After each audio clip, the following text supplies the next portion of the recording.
besar kecilnya uang seseorang, besar kecil rezekinya itu tergantung dari hasil di program pikirannya. Dulu awalnya saya suka dengan kata-kata hidup itu tantangan. Saya rubah hidup itu menyenangkan, dan itu berubah.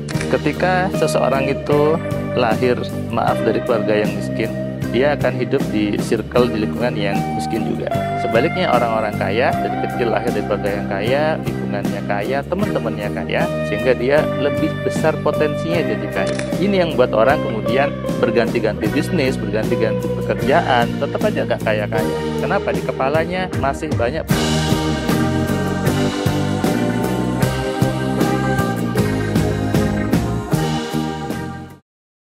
Nama saya Firman, saya sehari-hari dosen di Surabaya, dosen informatika. Kemudian saya juga nulis buku, kemudian saya juga mengajar kelas AMC. Dan juga ada bapak bisnis, juga ada bapak kegiatan lain yang memang mengisi hari-hari saya sih.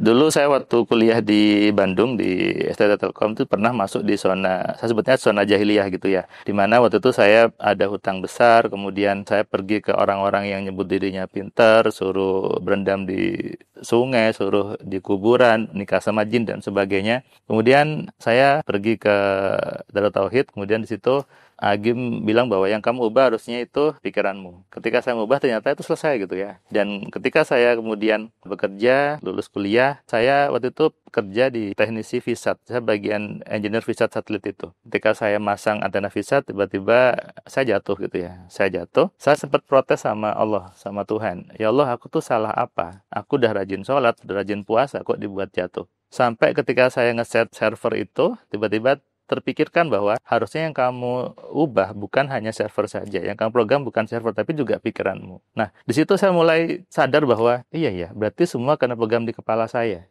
Sehingga ketika saya rubah itu ya program saya yang dulu awalnya saya suka dengan kata-kata hidup itu tantangan. Sehingga, ini yang buat saya jatuh. Ketika saya rubah hidup itu menyenangkan dan enak gitu ya, ternyata itu berubah. Dan itu sama dengan cara kita memprogram software, memprogram ya komputer itu. Nah, di situ saya semakin sadar bahwa berarti itu yang ada di ayat Al-Quran, Allah nyuruh untuk berpikir, berarti menggunakan pikiran. Sehingga itulah saya buat banyak buku, kemudian di YouTube dan sebagainya untuk membuat orang semakin sadar bahwa hidup manusia tergantung dari pikirannya. Dan itu saya bisa ngubahnya ketika saya posisinya kalau bahasa saya adalah alfa gitu ya. Sehingga saya buat tuh, berarti pikiran itu harus dikontrol selalu di kondisi yang alfa. Sehingga muncullah namanya Alpha Man Control gitu ya, AMC.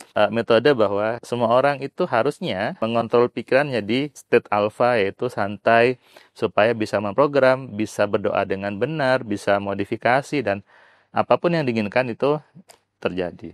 Kalau yang saya ajarkan, jadi mungkin berbeda dengan yang banyak di luar sana gitu ya. Saya mencoba membuat bahwa menghubungkan antara konsep di programming di IT dengan di Tauhid gitu ya, bahwa semua itu bisa berubah kalau kita mau berubah, dan bagaimana memprogramnya dengan rumus-rumus yang ada di IT masuk ke main programming. Saya punya 3 dasar, yaitu 3M, mengenali, mengontrol, dan memaksimalkan. Mengenali kerja pikiran dulu, seperti apa pikiran, bagaimana bekerjanya, mengenali program yang salah, kemudian dikontrol supaya selalu baik, dan dimaksimalkan. Artinya apa? Setelah kenal bagaimana pikiran itu bekerja, bagaimana mengontrolnya, baru kita bisa maksimalkan untuk mewujudkan apapun yang kita inginkan.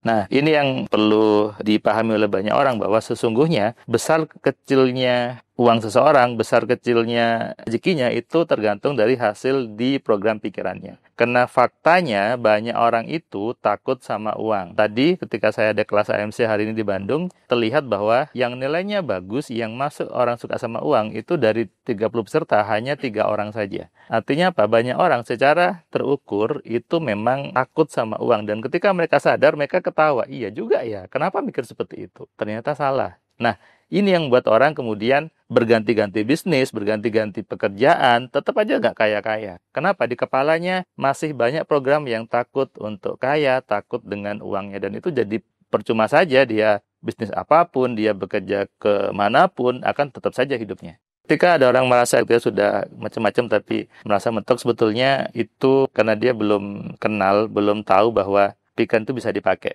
Jadi ketika masa mentok sebetulnya masih ada jalan kok, masih ada kesempatan, masih ada solusi. Allah itu maha baik, Tuhan yang maha baik, jadi masih banyak jalan selama dia mau pakai pikiran, dia mau menggunakan pikirannya, dia mau belajar MC-nya, dia mau baca buku-buku yang saya buat, itu pasti nemu solusi di situ. Jadi aslinya kata mentok itu nggak ada deh sebetulnya. Kalau dia masih mau untuk berubah, masih mau untuk meningkatkan hidupnya, itu mentok itu nggak ada sebetulnya. Paling gampang adalah berpikirlah jika Tuhan itu maha baik. Berpikirlah kalau Allah itu maha pengasih, maha penyayang. Itu sebetulnya. Ketika kita berpikir Tuhan yang ngasih ujian, Tuhan yang ngasih hukuman, itu jadi tidak nyaman hidupnya. Padahal setiap hari kita disuruh baca Bismillahirrahmanirrahim. Artinya apa? Allah yang maha pengasih dan maha penyayang. Ketika itu yang kita tanamkan di kepala kita, itu yang kita selalu pikirkan, itu pasti hidupnya enak, hidupnya menyenangkan, dan sesuai dengan yang kita mau sebetulnya. Selama ini banyak profesi yang belajar, karena AMC bukan hanya untuk pengusaha, tapi untuk semua orang dari agama apapun, dari latar belakang apapun profesinya, yang memang ingin hidupnya itu menyenangkan, ingin dia lebih mudah hidupnya, ya semuanya kan punya pikiran, sehingga semua orang itu perlu untuk belajar bagaimana menggunakan pikirannya dengan benar. Ada banyak. Tadi ada yang masih muda juga. Tadi juga ada, ya yang pengusaha juga tadi ada banyak. Tadi ada ownernya salah satu brand baju muslim juga tadi. Tadi juga ada yang karyawan juga banyak gitu ya. Dari banyak hal. Ada dari yang dokter juga. Ada dari tadi pengacara juga. Jadi kalau pengusaha tentu ingin bisnisnya lebih maju gitu ya. Jadi kita masukkan rumus di situ. Ada untuk mempengaruhi orang, untuk buat doanya, mempengaruhi karyawannya, itu bisa di bisnis. Kemudian kalau untuk karyawan mungkin untuk naik gaji, untuk naik level, itu kan juga bisa dipakai untuk apapun sih. Untuk yang lain juga sama aja. Untuk apapun keinginannya bisa masuk ke semua profesi, untuk semua kalangan. Banyak hal gitu ya, yang awalnya dia tidak punya rumah, kemudian dia bisa punya rumah. Yang awalnya dia bisnisnya kecil, sekarang punya ruko 3 lantai. Kemudian ada juga yang buat saya berkesan itu adalah dia sudah lama nikah 7 tahun gitu ya. Waktu itu belajar suami istri, dia cerita bahwa sudah nikah 7 tahun. Dokter masih bilang dia masih bisa hamil, tapi nggak hamil-hamil gitu ya. Kemudian ketika dia belajar, ternyata muncul bahwa, oh, takut untuk punya anak. Ketika itu dirubah, dikenali, doa dengan benar, 3 bulan berikutnya, WA saya, Mas, istriku positif. Itu buat saya agak-agak nangis gitu ya, bahwa ternyata Allah itu, Tuhan itu sebaik itu. Ketika kita sudah benar memegang pikirannya, sudah selaras, ya apapun bisa terjadi. Setiap kelas AMC, tadi saya bilang bahwa kita tentu punya anak. Yang datang juga ada sebagian sudah punya anak. Mungkin kita dulu dan sebagian besar teman-teman lain yang belajar, mendapatkan program, dapatkan informasi yang itu tidak enak, tidak nyaman. Nah, karena sudah tahu sekarang, maka saya bilang ke mereka, ayo putus di diri kita. Putus itu di kita saja, jangan turunkan ke anak-anak. Jangan masukkan anak itu sesuatu yang isinya tidak menyenangkan, isinya yang negatif, isinya susah. Diputus di kita. Agar setelah kita itu muncul generasi yang selalu berpikirnya baik, berpikirnya positif, berpikirnya itu enak, doanya suatu cepat terjadi. Nah, itu yang tulis saya ingin wariskan, bahwa ayo putus di kita. Itu yang saya selalu bilang ketika di kelas. Mereka sadar bahwa salah ya mendidik seperti itu. Salah ya ketika ngomong anak itu dikit-dikit dibilang bodoh anaknya, dibilang kamu itu nakal dan sebagainya. Salah ya seperti itu. Salah ketika saya tidak menuruti anak saya. Oh, ternyata salah seperti itu. Nah, saya ingin mutus itu bahwa harusnya anak-anak itu mendapatkan apapun yang dia mau. Anak-anak itu selalu hidup penuh kesenangan, penuh kenikmatan, dan itu nanti pasti berdampak kepada rezeki orang tuanya. Nah, itu yang ingin saya putus dan saya wariskan ke peradaban berikutnya gitu ya, agar tidak terus berlanjut ke bawahnya. Selama ini dari kecil yang dimasukkan adalah kalau kamu pengen dapat uang harus kerja keras, harus belajar dari SD, SMP, SMA, kuliah dan seterusnya. Padahal faktanya ada orang yang kaya lulusan SD, dan sebaliknya ada orang yang lulusan S2, S3 juga, maaf, hidupnya juga tidak enak gitu ya. Nah, ini yang harusnya mulai dirubah, bahwa nggak ada hubungan antara pendidikan dengan kekayaan. Pendidikan itu untuk kita belajar ilmu sesuatu. Kekayaan itu adalah efek dari program di kepala kita. Nah, selama ini kan tidak seperti itu yang di Indonesia. Padahal harusnya bagaimana cara kita berpikir itu sudah diajarkan sejak kecil, apalagi berpikir yang kaya. Harusnya sejak kecil itu sudah masuk di pendidikan bahwa harus berpikir yang kaya itu seperti apa. Bukan hanya sibuk disuruh kerja keras, disuruh sibuk ngafalin sesuatu, disuruh sibuk ujian dan sebagainya. Padahal akhirnya nggak jadi apa-apa, dan itu banyak lulusan sarjana yang kemudian nganggur dan nggak jadi apa-apa.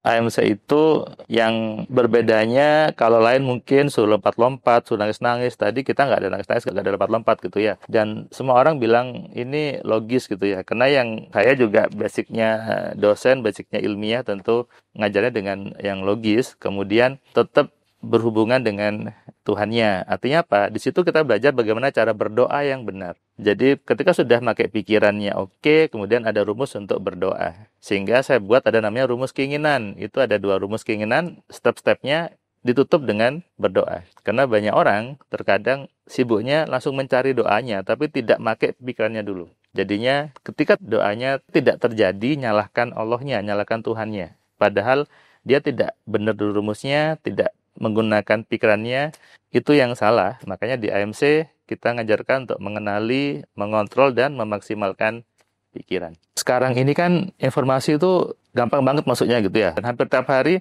itu kita dibanjiri sama informasi, sama sugesti-sugesti yang kadang kita nggak sadar ini sugesti positifkah atau negatifkah, semuanya sangat gampang sekali masuk lewat handphone kita gitu ya. Dan ketika anak-anak muda ini tidak tahu bagaimana memfilter pikirannya, nggak tahu bagaimana mengenali dirinya, ya akhirnya apa? Masuk semua ke kepalanya. Celakanya itu bisa menjadi sampah yang mengotori di kepala anak-anak muda ini. Apalagi anak muda sekarang sangat mudah sekali dia buka medsos, scroll-scroll IG dan sebagainya. Kalau tidak difilter, dia nggak tahu sendiri ya mau filternya yang mana, milih data yang gimana, mana yang mau dimasukkan, ya jadinya kalau kayak komputer jadi crash gitu ya. Programnya masuk semuanya, nggak tertata, blue screen jadi.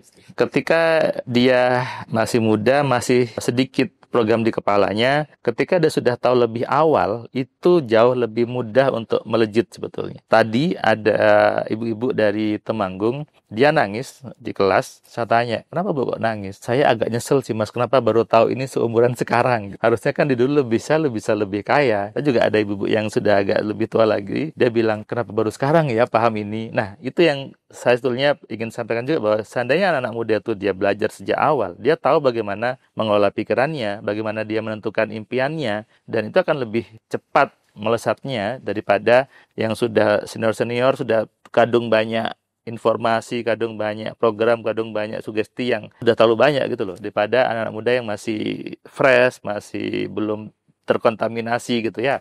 Itu akan jauh lebih cepat. Ketika seseorang itu lahir, maaf, dari keluarga yang miskin, dia akan hidup di circle, di lingkungan yang miskin juga. Teman-temannya situ juga. Akhirnya apa? Informasi yang masuk dalam kepalanya pasti isinya miskin, kemudian negatif, dan sebagainya. Ini kalau dibiarkan, maka selamanya akan seperti itu. Sebaliknya orang-orang kaya, dari kecil lahir dari keluarga yang kaya, lingkungannya kaya, teman-temannya kaya, sehingga dia lebih besar potensinya jadi kaya. Yang miskin, memang maaf lebih besar potensi jadi miskin, tapi masih bisa berubah. Sekali lagi, yang lahir di miskin, kemudian keluarganya miskin, masih bisa berubah, sangat masih bisa berubah. Kalau dia memang mau berganti pergaulan, berganti circle, masuk ke zonanya orang-orang yang kaya tadi. Tuhan, Allahnya menciptakan kita itu sebagai makhluk yang luar biasa. Allah menciptakan kepala, ada otaknya, ada pikirannya. Allah yang buat. Tuhan yang menciptakan itu buat kita. Artinya apa? Pikiran ini adalah pemberian Tuhan yang luar biasa. Kalau itu tidak digunakan, tidak dimaksimalkan dengan baik, berarti namanya menyia-nyiakan yang Tuhan berikan. Namanya tidak bersyukur kepada Allahnya. Ketika kita menggunakan pikiran dengan benar, tahu caranya, maka itulah bentuk kita bersyukur kepada Allah.